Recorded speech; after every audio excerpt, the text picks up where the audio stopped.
Luego tú. Gracias, presidente. Gracias por el informe. Buenos días, soy Verónica Villalbazo, Frida Guerrera, medio independiente, colaboradora de Cultura Colectiva, entre otros medios. Estaba escuchando muy atenta lo que nos compartían las secretarias, buenos días, y me preguntaba, tenemos ahí en común un caso con CONAVIM que nos ha estado ayudando a acompañar en Morelos. ¿Cuál es realmente el apoyo que se les está dando a las víctimas? El caso particular del que hablo está sin trabajo, con su niña recuperada después de ese intento de feminicidio, con una familia del agresor encima de ella y sola. Tenemos otros casos de menores, niñas y niños sobrevivientes que tampoco tienen apoyo porque no existe un programa que los abrace a ellos como víctimas. Particularmente el caso de una pequeñita con una nula probabilidad de vida y que afortunadamente está viva. Sin embargo, su abuela no puede trabajar, obviamente porque hay que estar estimulando a la niña, cuidando a la niña, y no hay apoyos económicos para este tipo de víctimas.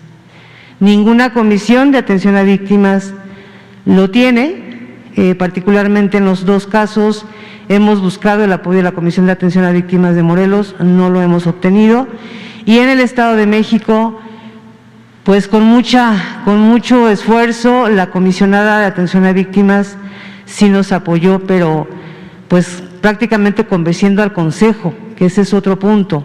Quienes deciden si se les apoya o no a las víctimas es un consejo, y no sé si de verdad hay un programa que económicamente las ayude. ¿Cuál? ¿Quién? ¿Ustedes?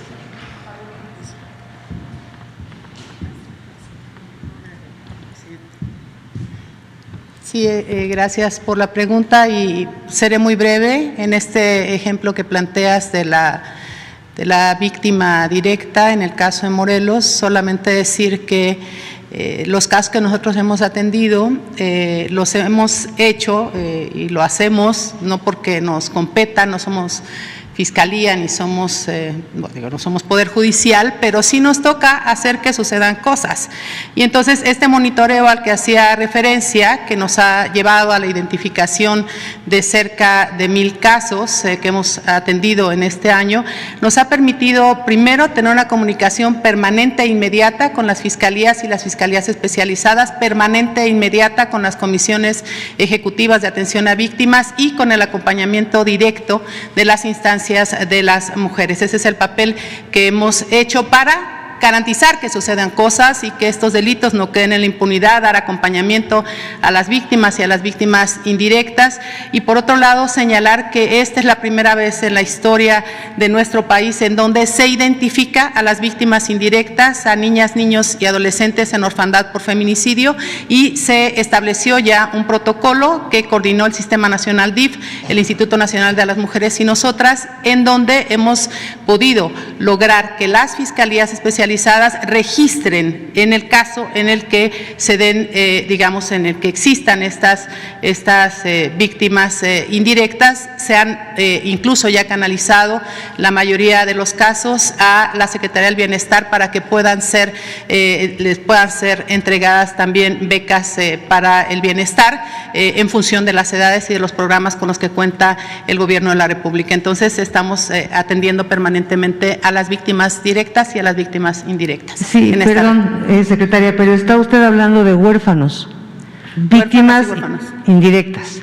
Yo estoy hablando de una niña o de niñas que tenemos sobrevivientes, que son las víctimas directas, que están vivas y que no hay un programa que las abrace, como en efecto es la primera vez que se está haciendo esto con los niños y las niñas que quedan en la orfandad por feminicidio, pero no hay un programa que abrace a esas víctimas directas, sobrevivientes, que son pequeñitas. No lo hay, no existe. Sí, si nos pasas el caso específico, con mucho gusto lo atendemos. Con muchísimo gusto lo vemos. Gracias, secretaria. Sí, al contrario. Bueno, hablaban de las abogadas y de este apoyo que se está dando a las víctimas indirectas de feminicidio. ¿Cómo es que las familias las pueden contactar? Adelante. Sí, como señalé en la presentación, por primera vez también los recursos destinados a la alerta de violencia de género fueron canalizados para la contratación de personal, porque eso es lo que más duele lo que más le duele a las instituciones encargadas de la atención a estos delitos por razones de género, y la manera en la que pueden contactarnos es a través de las redes, a través de la página oficial del Gobierno Federal y de la CONAVIM, y particularmente también en las fiscalías y las fiscalías especializadas, en los casos en donde tengan, por ejemplo, en algún delito de feminicidio que esté rezagada la carpeta de investigación, que no se haya retomado, en delitos de carácter sexual también, que hemos atendido algunos que aquí la compañera Leti Ramírez nos ha hecho llegar, ¿no? Que han llegado aquí a Presidencia, que le han planteado al señor presidente directamente y que han sido atendidos. Entonces, directamente con la CONAVIM en la página del Gobierno Federal. Gracias, secretaria. Ya para terminar, ojalá pronto podamos tener esta reunión pendiente que tenemos con las diferentes dependencias y podamos presentarles esos más de 100 casos que acompañamos, pero esto va directamente a una petición al presidente. Muchas gracias, secretaria, y a la Secretaría de Seguridad. Es para hablar de una relación de trabajo que hemos hecho del 2018 al 2021. En este periodo se han realizado las acciones para detener a más de 41 feminicidas en distintos estados como Querétaro, México, Ciudad de México, Guanajuato, Sinaloa, Nuevo León, Puebla y Oaxaca. En varios de estos casos fue una detención civil por parte de nuestro colectivo, de la gente que nos apoya, ya que al principio no se contaba con la ayuda de las fiscalías de la Ciudad de México y del Estado de México, hasta que esta última tomó muy en serio nuestra coadyuvancia y en conjunto con el apoyo del fiscal general Alejandro Gómez se han llevado más detenciones por la colaboración que existe. Dentro de estas detenciones se encuentran dos mal llamados monstruos, quienes en realidad eran feminicidas seriales, que gracias a la labor de colaboración entre la ciudadanía, que somos nosotros, y la Fiscalía del Estado de México se logró su detención. En otras acciones se ha logrado la detención civil de más de 6 acusados de delito de homicidio y feminicidio en contra, obviamente, de menores. En este periodo también las investigaciones de este colectivo, que es Las Voces de la Ausencia, acompañados de Frida Guerrera, y en conjunto con el subsecretario de Gobernación, Alejandro Encinas, se llevó a la captura del principal sospechoso de la desaparición de los 43 normalistas de Ayotzinapa, Ángel Casarrubias Salgado, el Mochomo. En coadyuvancia se han llevado hasta las autoridades judiciales más de 71 delincuentes, pero nuestro equipo de investigación está tras 27 feminicidas que están escondidos y en algunos estados y otros en Estados Unidos, como ya lo habíamos comentado. Sería importante, para poder detenerlos, que las autoridades federales, concretamente la Guardia Nacional, nos apoyara para no entorpecer los procesos que llevan los inculpados. Preferiríamos que las autoridades acepten nuestra coadyuvancia para que pudiera abrazarse un poco más el tema de ya no más impunidad, obviamente siempre con la única finalidad, presidente, secretarias, de que esto se termine. Muchas gracias. Muy bien. Pues es cuestión de que con Rosa Isela se ponen de acuerdo, ¿sí?, para ver cómo ayudamos o seguimos ayudando. Muy bien.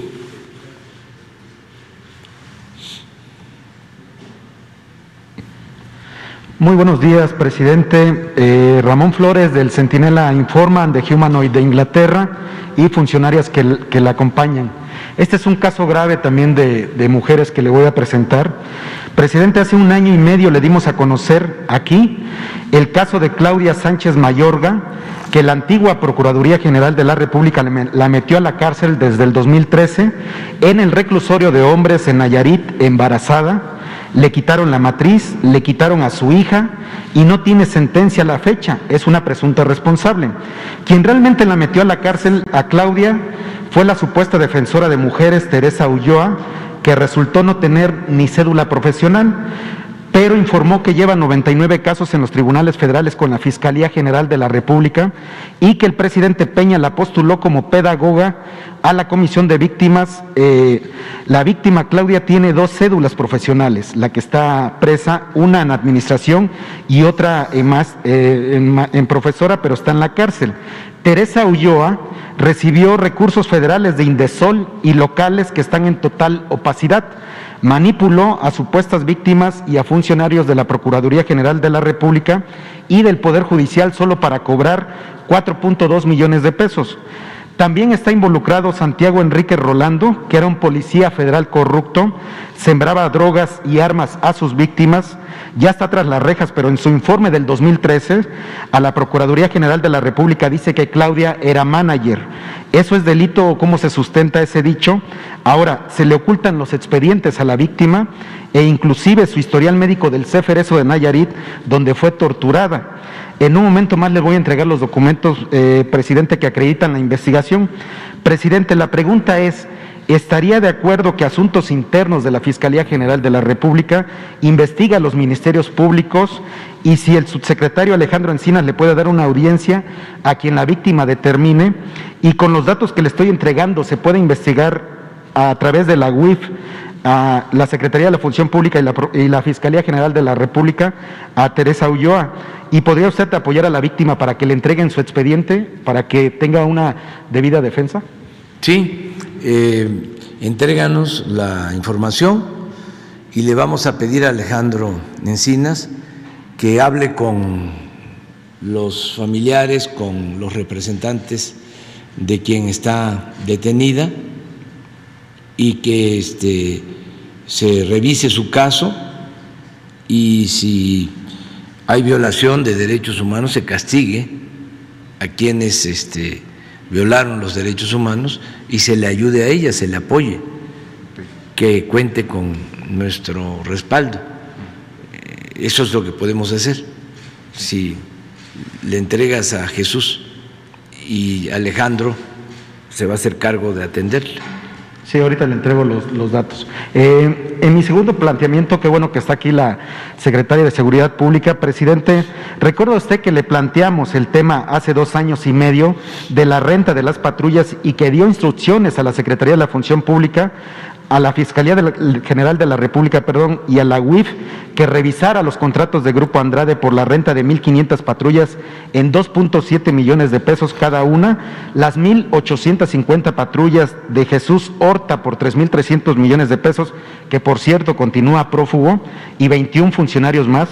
Mi pregunta, presidente, es, y directo para usted, ¿usted ordenó que se compren patrullas de 8 cilindros con equipo Wellen y cámaras que la última vez pagaron 91,000 pesos por cada una, que solo se le compre o rente a Grupo Andrade, que al igual que Genaro García Luna y la administración pasada le rentaron las patrullas, que no hay otras marcas de vehículos hechos en México o de equipo policial que puedan participar en igualdad de condiciones para que no sigan robándose el dinero para la seguridad? Y por último, ¿podría la Secretaría de la Función Pública, la Fiscalía General de la República, y la UIF informar aquí cómo van las investigaciones en contra del Grupo Andrade? Sí, bueno, nada más que yo no conozco a estas personas, ni ordeno que se compren patrullas con determinadas características, porque eso corresponde pues a los responsables, en este caso la Secretaría de Seguridad. Aquí Rosa Isela nos puede explicar sobre esto y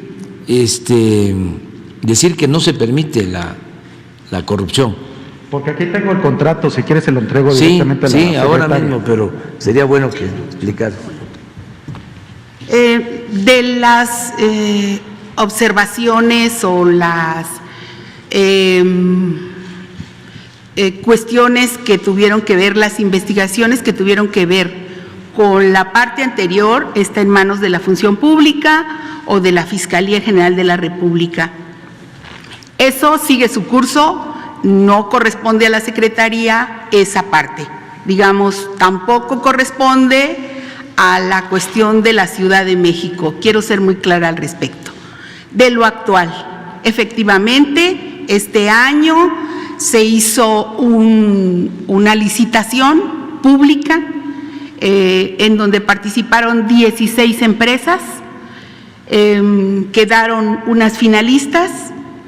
No tengo de memoria por cuánto fue esa licitación, pero sí efectivamente se requerían 4,000 vehículos, no hay en el mercado, usted puede investigar en todos lados que no hay en el mercado.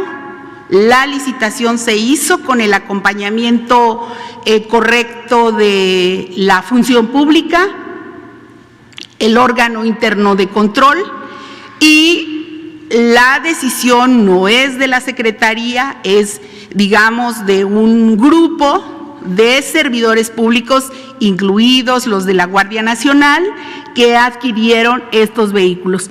Pero en ningún caso lo puedo decir que fue un proceso opaco, fue un proceso abierto, público, transparente, por lo que se refiere a la última licitación. También decir que pues no hubo 4,000 vehículos que se buscaba comprar para este año, solamente hubo 1,000. No hay en el mercado camionetas, camiones, etcétera, quizá en el 2022. Hay otra empresa que dijo, aparte de la que resultó favorecida, que entregaba las patrullas que eran las que se tenían en el mes de julio, si no mal recuerdo. Sí, así es. Entonces tomamos la decisión de no esperar 8 meses, sino de adquirir las que estaban a más bajo precio, que estaban en el mercado y que las entregaban este mismo año, porque la otra pues era quedarnos sin las patrullas hasta el mes de julio, hasta el año que entra. Entonces sí, esa es nuestra responsabilidad, hacer procedimientos claros, transparentes y con el acompañamiento y la vigilancia de la Función Pública todo el tiempo. Entonces, pero está a consideración de cualquier ente la revisión de este y de todos los contratos, todo lo que nosotros realizamos está a revisión de todas las autoridades competentes. Ok, ahorita le entrego el contrato.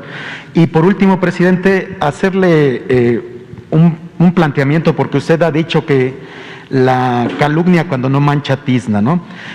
Nosotros le hemos estado pidiendo derecho de réplica a La Silla Rota, que por cierto es uno de los medios que más se dedica a calumniar, y esta pregunta va para Jesús Ramírez, porque La Silla Rota hace 3 meses escribió una columna calumniando a un compañero que está aquí, que es Hans Salazar, a Lord Molécula y a un servidor, Ramón Flores del Centinela Informa, diciendo que usted nos paga 200,000 pesos por hacerles preguntas a modo. Entonces yo le quiero hacer la pregunta directamente a Jesús, gracias a que no tenemos el derecho de réplica de Silla Rota, si en algún momento el equipo del Centinela Informa o un servidor me le ha acercado o insinuado a solicitarle algún apoyo, pues que lo diga, porque dicen que la mentira se mata diciendo la verdad de frente, y por eso le quiero hacer la pregunta a Jesús, porque nosotros jamás le hemos solicitado un solo centavo a su gobierno, señor presidente. Gracias. No, lo han solicitado ustedes y también nosotros no repartimos sobres, ya no hay chayote, se acabó con el cultivo del chayote para sobornar. Se cultiva mucho chayote en Veracruz,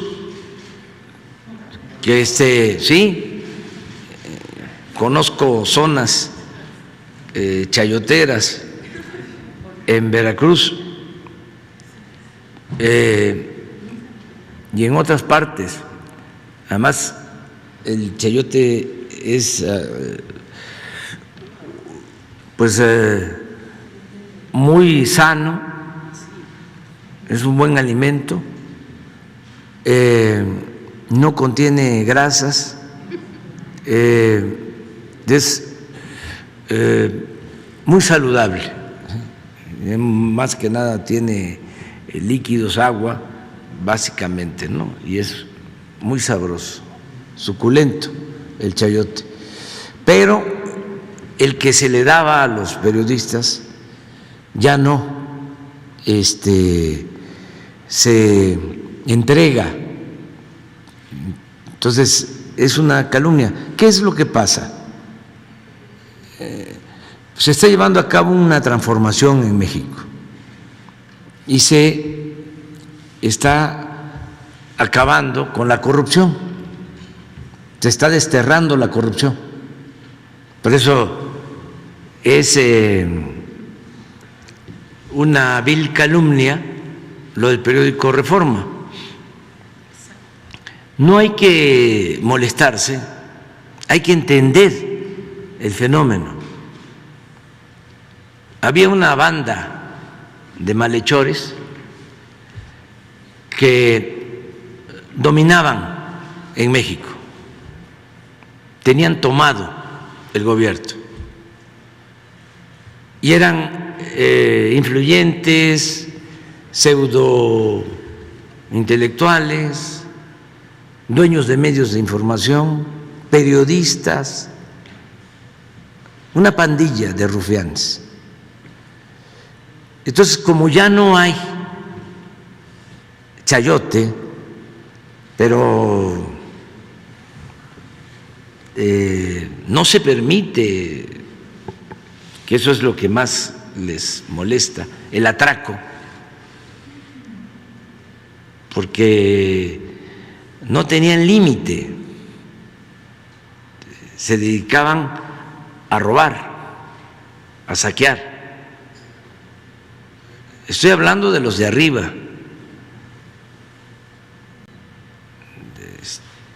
de los que yo llamo delincuentes de cuello blanco.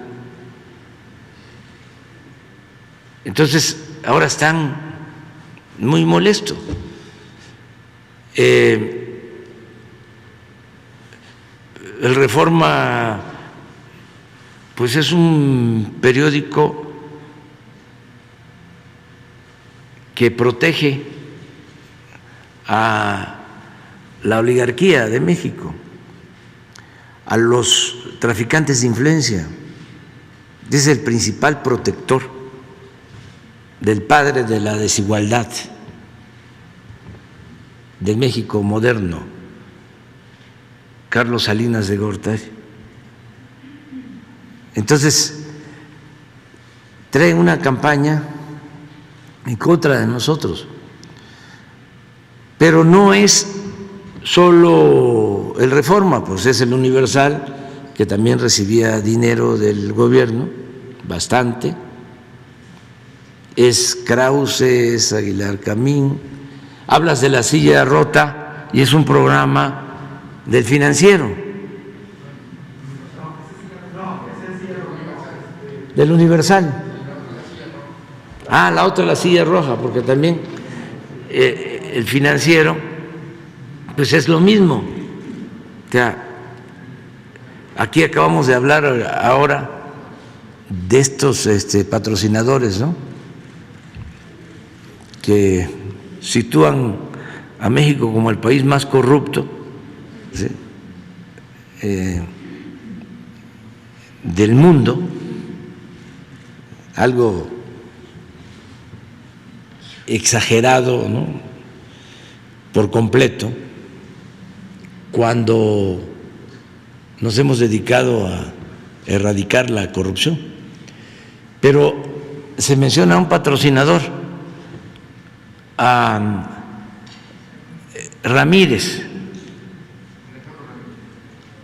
que era el de los grupos empresariales, se llama Hombres de Negocios, ¿no?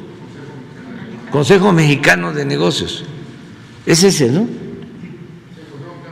Sí. Él tiene créditos en Nacional Financiera,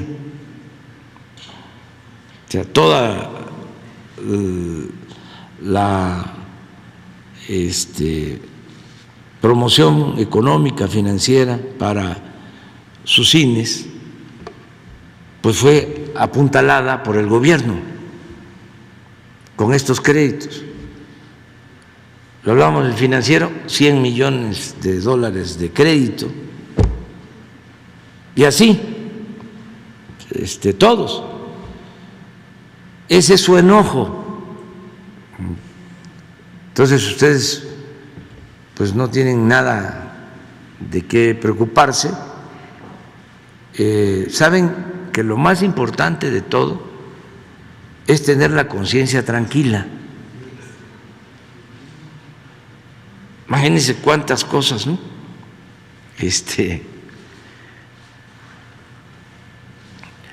Me cuestionan cuántos insultos, pero igual que los insultos, ¿sí? Son las bendiciones, ¿no? Ahí nos vamos. Pero lo más importante, repito, es la conciencia de uno. Si Krause sale a decir de que es el país, México, con más fallecidos por COVID, pues es una mentira, pero uno lo explica porque Krause canasteaba, o sea, vivía del gobierno. Ahora ya no vive del gobierno, está recibiendo dinero de Bimbo, de Oxxo, de Coppel, también de Ramírez, etcétera, etcétera, etcétera, igual que Aguilar Camín. Entonces, no se preocupen, así es esto. Ahora que fue el encuentro sobre medio ambiente, criticaron que por qué no asistí. Pues estuvo en mi representación y lo hizo muy bien Marcelo Ebrard, y no van a reconocerlo, pero ¿qué fue lo más significativo de ese encuentro en la Gran Bretaña? Fue la firma, sí, para sembrar árboles. A ver, para que se enojen, ¿de dónde creen que salió esa idea? De Sembrando Vida. Y un dato adicional, porque también ahí están, ¿no?, pendientes, que no había firmado México el programa de reforestación. Si el programa lo propusimos nosotros. No sé si les diste a conocer la carta que le envié al presidente Biden sobre la visita del señor Kerry antes de este encuentro. A ver si hoy se las entrega, porque estoy ahí proponiendo una estrategia en cuanto a la protección del medio ambiente y que no pase desapercibido que México es el país del mundo con el programa más importante de reforestación. No hay ningún país en el mundo que esté invirtiendo 1.300 millones de dólares al año para reforestar. 1.300 millones de dólares al año. Además, si se busca proteger el medio ambiente, lo que hay que hacer es tomar decisiones, actuar, no es discurso. Ya aparecen esas cumbres como las de Davos. ¿Se acuerdan las cumbres de Davos de los tecnócratas y neoliberales? Donde iban a plantear de que las reformas estructurales eran la panacea, que el modelo neoliberal nos iba a salvar. Entonces ahora ya no es Davos, ahora son estas cumbres. Pero al mismo tiempo están los países más poderosos aumentando la producción de petróleo. Al mismo tiempo que están llevando a cabo estas cumbres para la protección del medio ambiente, para enfrentar el cambio climático, están planteando incrementar la producción, la extracción de petróleo. Y luego llegan todos en aviones particulares, se llena de aviones. Estaba Europa llena de aviones, de puro mandatario, jefes de Estado. Está como los que cuidan de la llamada sociedad civil, a la vaquita marina,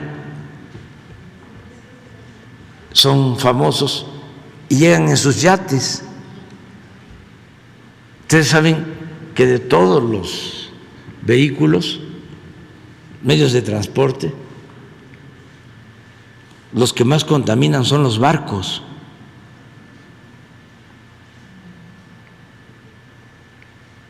Entonces, ya basta de hipocresía y de modas.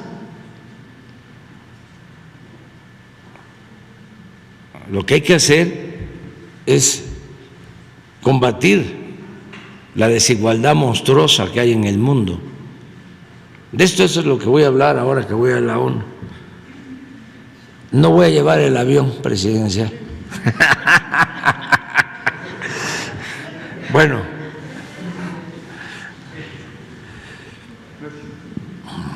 Buenos días, señor presidente. Buenos días a todas y a todos. Mi nombre es Diego Elías Cedillo, de Tabasco Hoy, Campeche Hoy, Quintana Roo Hoy y Diario Basta en la Ciudad de México, del Grupo Cantón. Señor presidente, antes que nada me gustaría preguntarle cómo se la pasó ahorita que estuvo en estos días de guardar en Tabasco y en lo particular si pudo usted desayunar o comer tamalitos de chipilín propios de la zona del sureste tabasqueño.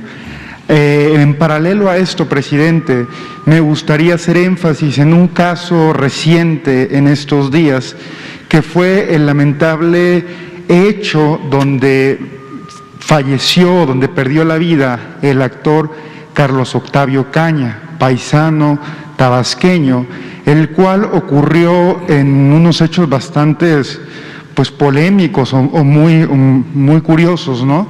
Porque incluso el gobernador del estado, Alfredo del Mazo, no se ha pronunciado puntualmente al respecto de apoyar a la familia. Con base en esto, presidente, también el padre del joven tabasqueño pidió que si se podía esclarecer este caso. En consecuencia, presidente, me gustaría preguntarle también ¿cuál sería la posición de su gobierno al respecto de este tema, ya que ha causado mucha polémica y mucho dolor en todo el país? Gracias, presidente. Bueno, estuve en Palenque los días santos, los días de muertos. Es una tradición estar cerca de nuestros difuntos, y estuve también pendiente de lo que pasaba en el país. No se puede uno desatender, tiene uno que estar atentos. Hubieron 3 casos, esto del joven que perdió la vida, hay que ver las causas. Me enteré que el papá pidió que interviniéramos, lo vamos a hacer. Ya le di instrucciones al secretario de Gobernación, Adán Augusto López Hernández, para que se comunique con la familia, con el papá del joven, y que se revise todo el caso, que ayudemos, aunque se trata de una investigación que tiene que ver con el Estado de México. De todas maneras, nosotros vamos a participar, siendo respetuosos de las investigaciones iniciales que han hecho en el Estado de México. Hay buena relación con el gobernador del Estado de México, de modo que no vamos a tener ningún problema. Y se va a atender a la familia. Lo segundo que me tocó ver fue lo de la explosión en Puebla. Quiero hablar sobre esto un poco. Primero, hacer un llamado a la gente para que denuncie a quienes se dedican al huachicol, a los que perforan los pozos y perforan los ductos de gasolinas y en este caso de gas. Es gente muy irresponsable porque es de alto riesgo. Yo hago el llamado a que si se ve algo extraño, una camioneta que entra por un camino de terracería y sale, todo eso se puede advertir, se conoce, y no hay que guardar silencio. Que por favor nos ayuden. Vamos a dar a conocer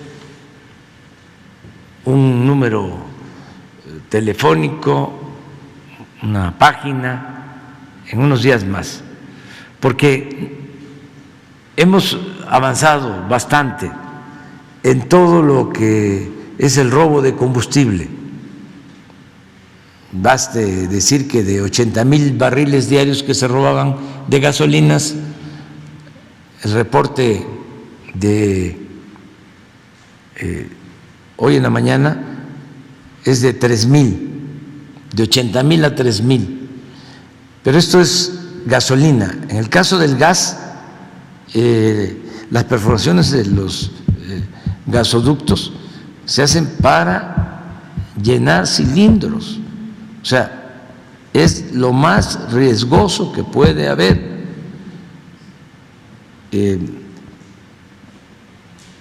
Tuvimos suerte en este caso de Puebla, y la gente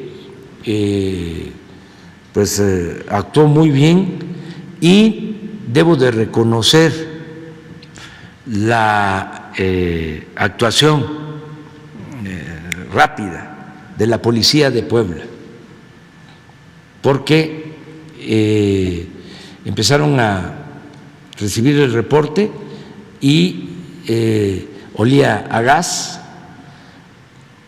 y lo que hicieron fue de inmediato llamar a la gente para que abandonara los hogares, las casas, e incluso consiguieron camiones, y hubo un desalojo de 2,000 personas.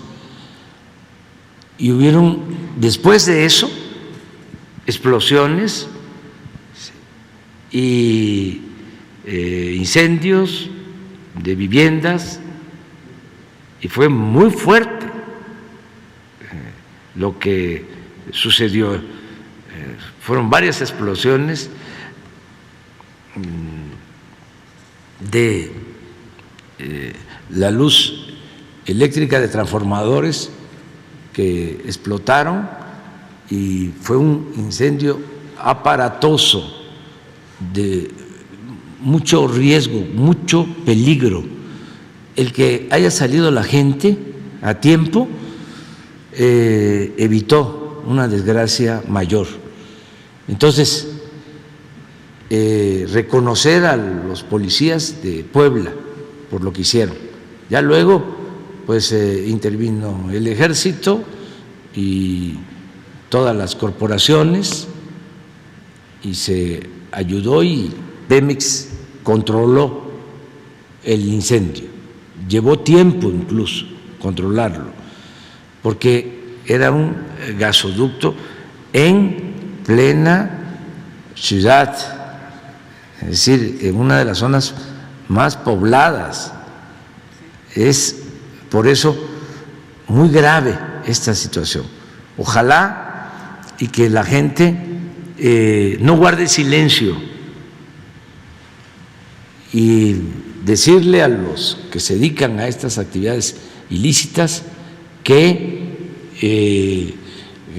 cometen un delito muy grave que atenta contra la seguridad de las personas, contra la vida de las personas, y que también, porque a lo mejor no lo saben, eso no lo quitó la Suprema Corte, el robo de hidrocarburos es delito grave.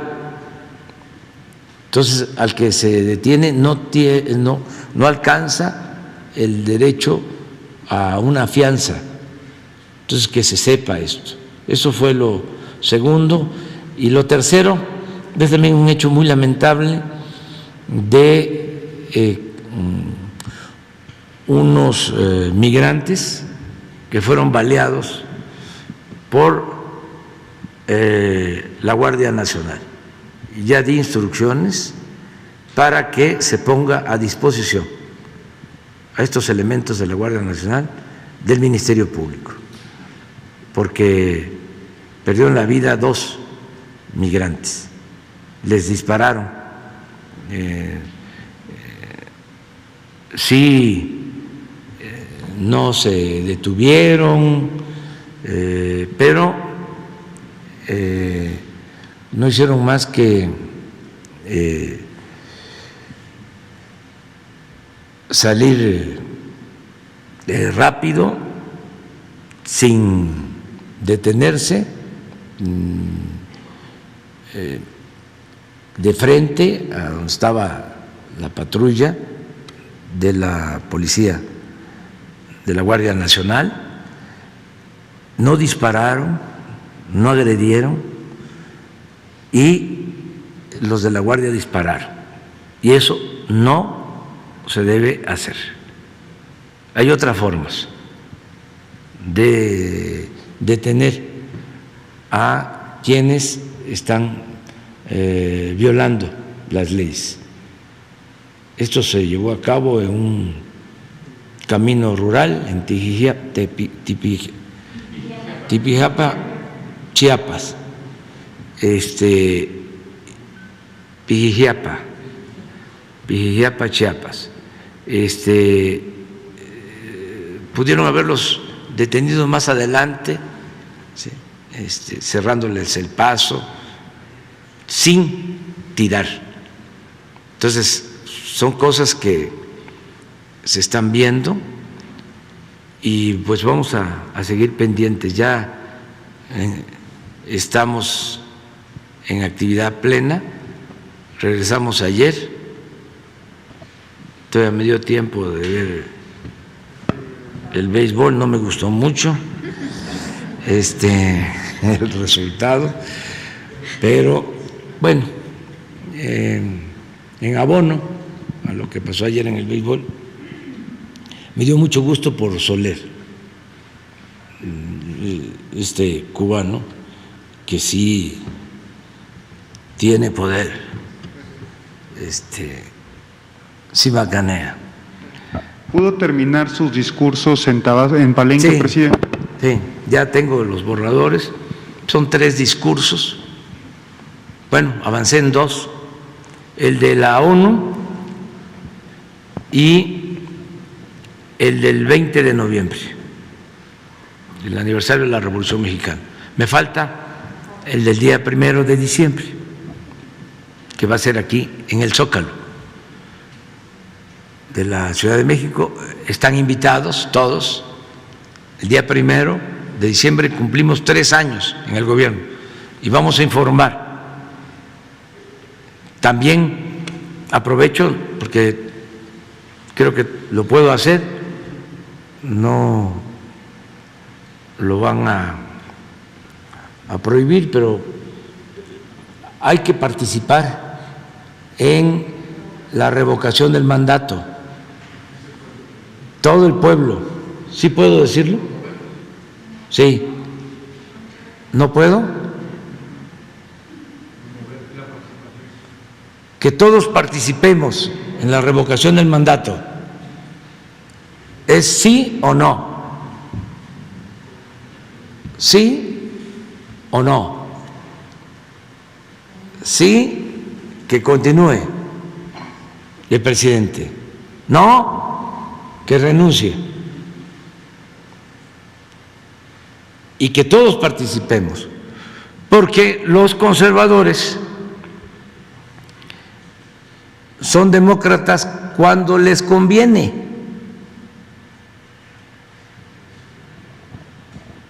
Entonces no quieren participar y van a llamar a que la gente no participe. Pero yo creo que es un buen ejercicio, porque no solo es aplicarlo ahora, en marzo, sino ya quedó establecido en la Constitución. Hacia adelante se va a tener que estar aplicando cada 3 años. Se le va a preguntar al pueblo, que es el soberano, que es el que manda: ¿quieres que continúe el presidente o que renuncie? Eso permite que el pueblo tenga siempre las riendas del poder en sus manos, que se cumpla cabalmente con el espíritu del artículo 39 de la Constitución, de que el pueblo tiene en todo momento el derecho de cambiar la forma de su gobierno. Esa es soberanía popular, esa es la esencia de la democracia. Entonces, todos, si consideran que hay muchísima corrupción, que es como dicen los conservadores, que estamos en los últimos lugares en el mundo, que México es de los países con más corrupción, que hay más corrupción ahora que cuando Salinas, no, más corrupción que en los sexenios anteriores. Entonces, hay que cambiar al presidente. ¿Para qué aguantar un presidente corrupto? Para afuera, a Palenque. presidente. Y ya por último punto, aprovechando también que presentaron el tema de la agenda de género y del combate en los crímenes de género en particular, valga la redundancia, con base en el nombramiento que usted hizo de la primera secretaria de Seguridad Pública en el país, me gustaría preguntar, presidente, ¿cuál es la estrategia que tiene la Secretaría de Seguridad para tener todo un equipo en tema de equidad de género? Porque se ha dado y se ha comprobado que ya no es un tema solo de hombres el que se pueda atender los problemas de inseguridad en el país, sino que tiene que haber paridad en este punto. Entonces, presidente, me gustaría hacer énfasis en este tema, cuál es la estrategia que maneja la Secretaría y a su vez aprovechar la presencia de la secretaria para exponer una denuncia ciudadana que me estuvieron haciendo en varias ocasiones con respecto al titular de Protección Federal, Manuel Espino, en atención a que varios cadetes han salido del colegio o de la academia donde se forman y no han tenido oportunidad de tener empleo una vez que egresan de esta institución. Entonces, presentar estos dos temas, presidente. Muchas gracias. Bueno, la primera cuestión sí tiene que ver con el equipo de trabajo, que por fortuna en México hay paridad en el gabinete de seguridad. Pocos países tienen esa posibilidad de que en las principales carteras del gabinete del Gobierno de México somos mujeres las que estamos al frente de los asuntos. Educación, economía, la cuestión del medio ambiente, seguridad, energía, en fin, somos muchas compañeras las que estamos al frente, se me irán algunas, pero también trabajo, por supuesto. Esa es una parte importante porque la mirada es una mirada de mujeres hacia los problemas de las mujeres en general y para la inclusión precisamente de las mujeres, de sus problemáticas y también atender escuchar cuáles son las principales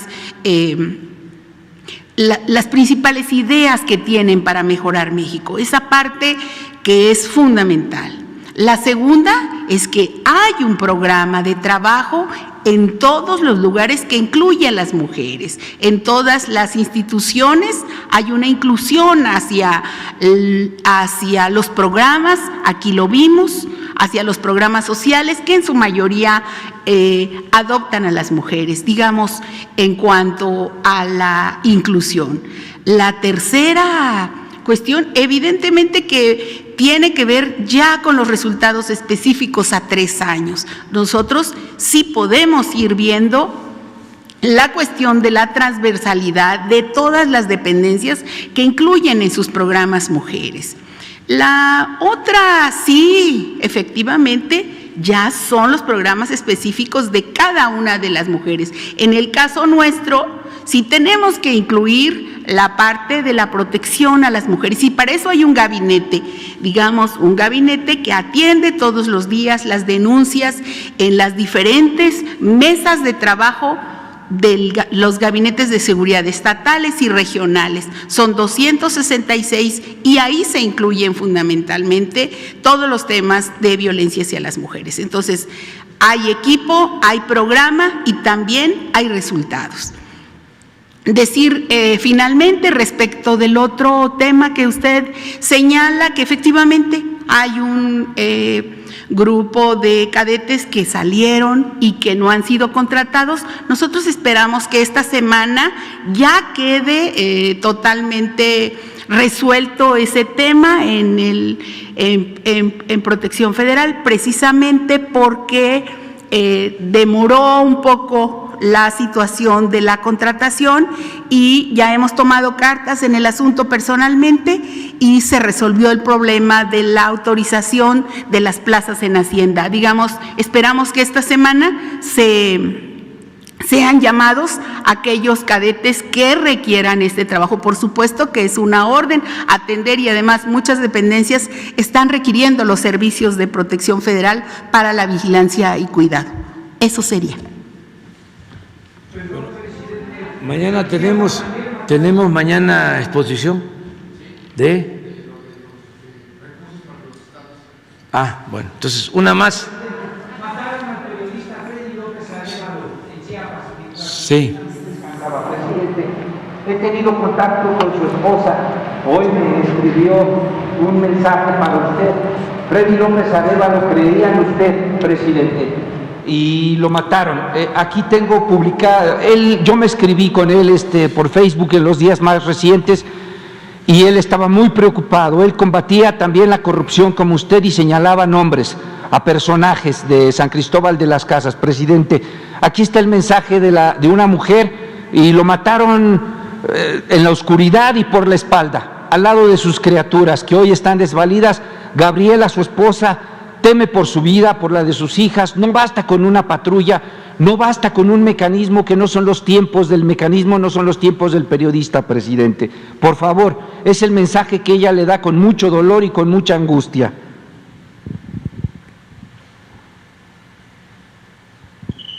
Señor presidente,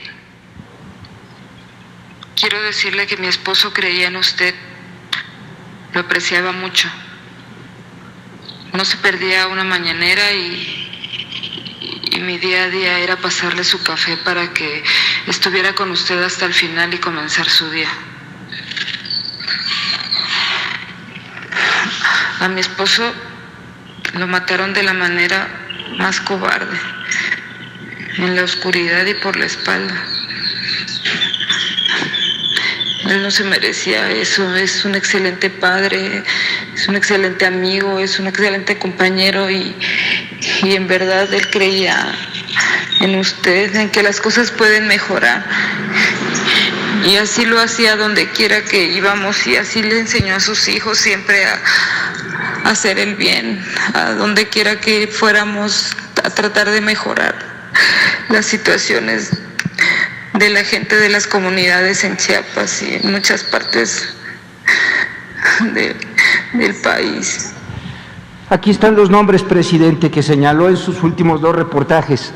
Uno tiene que ver con Jerónima, la exalcalde de San Cristóbal de las Casas, Jesús Carmona, Miguel Ángel de los Santos.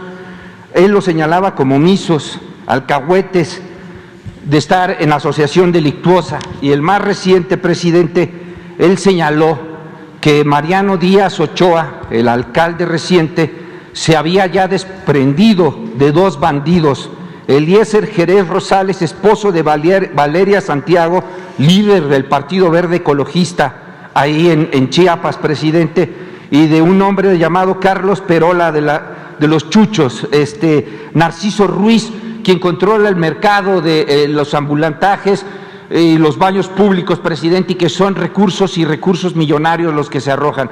¿Quién lo mató, presidente? Lo mató la corrupción.